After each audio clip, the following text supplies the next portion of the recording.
আমরা ঢাকা 1500 আরও গুরুত্বপূর্ণ দায়িত্বশীল আমাদের শীর্ষ নেতৃবৃন্দ বা জাতীয় নেতৃবৃন্দ যেখানে ইলেকশন করছেন সেই সমস্ত আসনগুলোতে নিরাপত্তা নিশ্চিত করা, আইনশৃঙ্খলা বাহিনীকে প্রয়োজন নির্দেশনা দেওয়া, এরপরে নির্বাচন কমিশনে যারা আছেন তাদেরকে প্রয়োজন নির্দেশনা নিয়মিত তত্ত্বাবধান করা এবং যে সমস্ত আসনগুলো নিয়ে বা যে সমস্ত এলাকাগুলো নিয়ে আশঙ্কা আছে যে বড় আকারে কিছু হতে পারে সেই সমস্ত ব্যাপারে বিশেষ নজরদারির কথা আমরা বলেছি। ওভারঅল আমরা আশা করেছি, ওনাদেরকে বলেছি যে এমন কোনো পরিস্থিতি উদ্ভব যাতে না হয় আমাদেরকে বারবার আসতে হয়।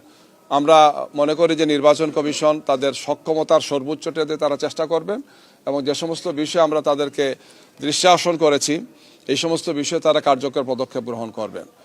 তো এই বিষয়ে আমরা আশা করব, তাদেরকে আমরা বলেছি যে আমাদেরকে যাতে আসতে না হয়, এমন কোনো চিঠি সার্কুলার ওনারা হুট করে যাতে না দেন যেটা নিয়ে আমাদের এবং দেশবাসীর উদ্বেগ উৎকণ্ঠা তৈরি হয়। এই নির্দেশনা দেওয়া উচিত রিটার্নিং অফিসার বা সহকারী রিটার্নিং অফিসার বা আরও যারা আছেন তারা যাতে একই ভাষায় কথা বলে। যেমন নাটোরে গতকালকে রিটার্নিং অফিসার চিঠি দিয়েছেন যে আমার এলাকায় কোনো মিছিল চলবে না।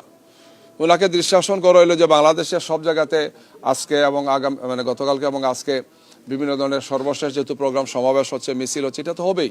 বলছে কোন জায়গায় কি হইলো এটা আমার দেখার বিষয় না, আমার জেলায় কিছু হবে না। তো এই জেলা কি বাংলাদেশের বাইরে? এটা আমরা বলেছি এই ব্যাপারে ওনাকে দৃশ্যাসন করা উচিত। এইভাবে জনমনে একটা অস্বস্তিকর অবস্থা তৈরি করছেন, আইন শৃঙ্খলা পরিস্থিতির এতে স্বাভাবিকভাবে ডিটোরেট হবে গিয়ে। উনি এমন কথা বলতে পারেন না যেটা জনগণের জনপ্রত্যাশার বিপরীতে যায়। এই ধরনের বিভিন্ন সময় বিভিন্ন ঘটনাগুলো ঘটেছে, আমরা আপনাদেরকে আগে বলেছি। যেমন শিক্ষকরা, এমপিভুক্ত শিক্ষকরা নির্বাচনী কাজে অংশগ্রহণ করতে পারবেন না, কয়েক জায়গাতে রিটার্নিং অফিসার, সহকারী রিটার্নিং অফিসারের কথাগুলো বলেছেন। ওনারা আমাদেরকে বললেন যে কেন পারবে না, হোয়াই নট? যেখানে এমপিভুক্ত শিক্ষক ইলেকশন করছেন, নির্বাচনে প্রার্থী হয়েছেন, সেখানে একজন এমপিভুক্ত শিক্ষক কাজ করতে কোনো অসুবিধা নেই। যদি তিনি নির্বাচনের কাজে সম্পৃক্ত না থাকেন তাহলে তিনি করতেই পারেন। আমি বললাম এটা তো অলরেডি ব্যাখ্যা দেওয়া হচ্ছে। তো এই ধরনের বিবিধ ব্যাখ্যা, বিভিন্ন ধরনের এক্সপ্লেনেশন নির্বাচনকে প্রশ্নবিদ্ধ করবে। এই জন্য আইনশৃঙ্খলা বাহিনীর সাথে যারা আছেন, প্রশাসনে যারা আছেন, নির্বাচন কমিশনে যারা আছেন, আমরা বলেছি যে এই ধরনের কোনো বিভ্রান্তি তৈরি হয় এমন কোনো ব্যাখ্যা যাতে তারা আর যাতে না দেন।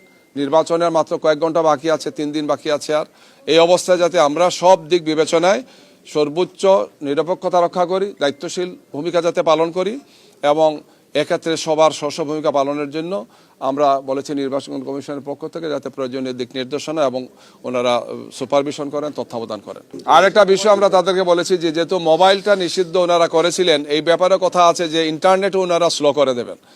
যদিও সিদ্ধান্ত ওনারা নেন নাই, কিন্তু এই কথাটা বাজারে চালু আছে যে ইন্টারনেট স্লো হয়ে যাবে অথবা স্পিডকে ডাউন করবে নিতে। ওনারা বলেছেন যে না, এই ধরনের কোনো ঘটনা ঘটবে না। আমরা বলছি আমরা যাতে এটা আবার দেখতে না পাই যে আপনারা কালকে আর একটা চিঠি বা সার্কুলার দিয়ে দিয়েছেন যে ইন্টারনেট এই কারণে বন্ধ থাকবে, এগুলো যাতে ফেসিবাদের এই সমস্ত কার্যক্রম ছিল আমরা যাতে এগুলো সামনে দেখতে না পাই।